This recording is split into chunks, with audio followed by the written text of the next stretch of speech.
If you don't stop calling, then I can't let go. When you're drunk and saying that you need me close, please don't keep me haunted by your ghost. When you're leaving, all I hear is all I go. Assalamualaikum warahmatullahi wabarakatuh. Saya Bernika Irnadia Ifada, mahasiswi Prodi Akidah dan Filsafat Islam UIN Sunan Ampel Surabaya, akan memaparkan sedikit materi yang diambil dari tema kelompok 7 mengenai Allah dalam Islam, definisi dan sifat-sifatnya, guna memenuhi tugas mata kuliah kajian teks Arab. Yang pertama, saya akan membahas mengenai definisi Allah bagi umat Islam. Agama Islam adalah agama yang sangat menekankan tentang keesaan Tuhan. Tuhan yang dimaksudkan dalam agama Islam ini adalah Allah Subhanahu wa Ta'ala. Telah disebutkan dalam Al-Quran lebih dari 2.500 kali, di luar penyebutan tentang substansinya seperti Ar-Rabb atau Ar-Rahman. Umat Islam meyakini bahwa Allah adalah zat yang maha hidup dan tidak mati.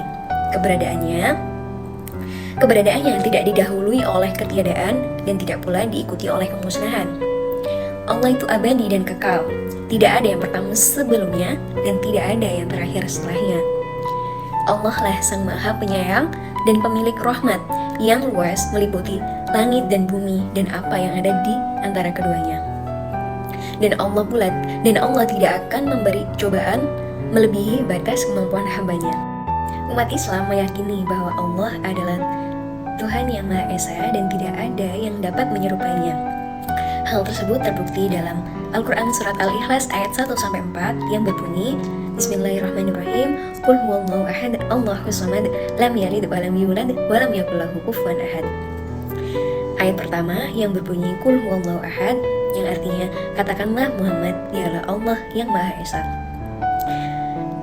Ayat tersebut menjelaskan tentang keesaan Allah yang terletak pada kata ahad, di mana menurut Sayyid Qutb, bunyi ayat pertama dari surat Al-Ikhlas tersebut bermakna serupa dengan wahid, yang artinya bahwa Allah adalah Tuhan yang Maha Esa dan tidak dapat dipersekutukan dengan apapun. Ayat kedua berbunyi Allahus samad, yang artinya Allah tempat meminta segala sesuatu. Nah, ayat tersebut menjelaskan bahwa semua makhluk mengantungkan diri kepada Allah, sebab Allah adalah Tuhan yang maha sempurna, maha mulia, maha besar, maha hidup, dan maha segalanya. Selain itu, dalam tafsir Al-Misbah, bacaan As-Somad dalam ayat kedua surat Al-Ikhlas memiliki makna yang dituju, yang artinya bahwa Allah adalah satu-satunya Tuhan yang dituju oleh semua makhluk untuk mengabulkan segala doa. Ayat ketiga yang berbunyi Lam yalid wa lam yulad, yang artinya Allah tidak beranak dan tidak pula diberanakan. Tafsir dari ayat ketiga surat Al-Ikhlas tersebut menurut Ibnu Katsir bahwasanya Allah tidak beranak, tidak pula diberanakkan, dan tidak pula beristri. Namun, banyak sekali yang menganggap bahwa Allah itu memiliki anak. Sementara Sayyid Qutb menjelaskan bahwa ayat ketiga dari surat Al-Ikhlas tersebut mengandung makna bahwa Allah adalah tetap, abadi, dan azali. Dengan kata lain, bahwa sifat Allah itu mutlak dan tidak ada yang mustahil baginya. Allah lah sang pencipta dan pemilik segala sesuatu, maka bagaimana mungkin ada di antara makhluknya yang dapat menandinginya. Ayat keempat berbunyi walam yakul lahu kufuwan ahad, yang artinya dan tidak ada sesuatu yang setara dengan dia.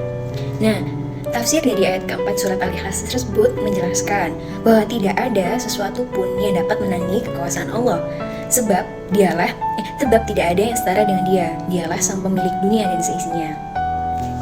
Dengan demikian, surat ini menggambarkan tentang keesaan Allah sebagai Tuhan yang Maha Esa, Maha Sempurna, Maha Kekal, dan Maha Segala-galanya. Keyakinan inilah yang menjadi poin utama dari akidah Islamnya. Sifat Allah dalam Islam. Yang pertama, Maha Bijaksana.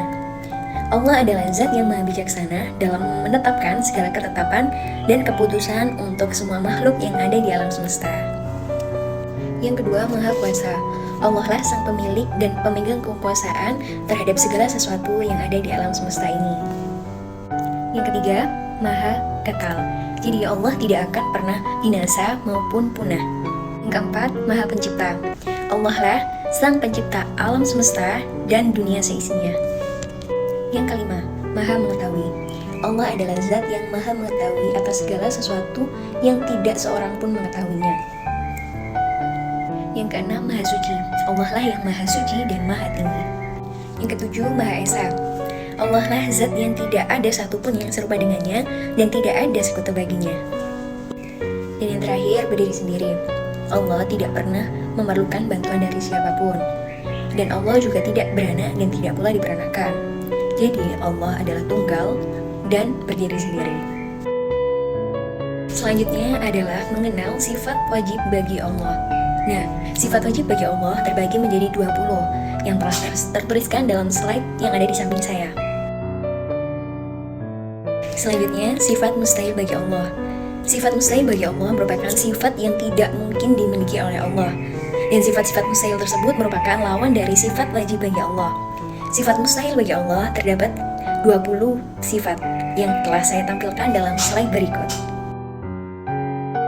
Jadi kesimpulannya, memahami definisi Allah serta mengenal sifat-sifatnya, baik sifat wajib bagi Allah maupun sifat mustahil bagi Allah, merupakan fondasi yang penting dalam memperkuat akidah. Dengan itu, dapat menumbuhkan keimanan yang kokoh, mencegah kesalahpahaman dalam keyakinan, serta dapat menuntun kita dalam menjalani kehidupan sehari-hari sesuai dengan ajaran agama. Dengan demikian, dapat lebih mendekatkan diri kita kepada Tuhan. Sehingga ketika menjalankan perintah-perintahnya penuh dengan kesadaran dan keikhlasan. Cukup sekian yang dapat saya sampaikan. Terima kasih atas perhatiannya dan mohon maaf bila dalam penyampaian materi terdapat kesalahan ucapan maupun tindakan. Semoga ilmu yang kita dapatkan senantiasa menjadi ilmu yang berkah dan bermanfaat. Allahumma fiq ila aqwamit thoriq. Wassalamualaikum warahmatullahi wabarakatuh.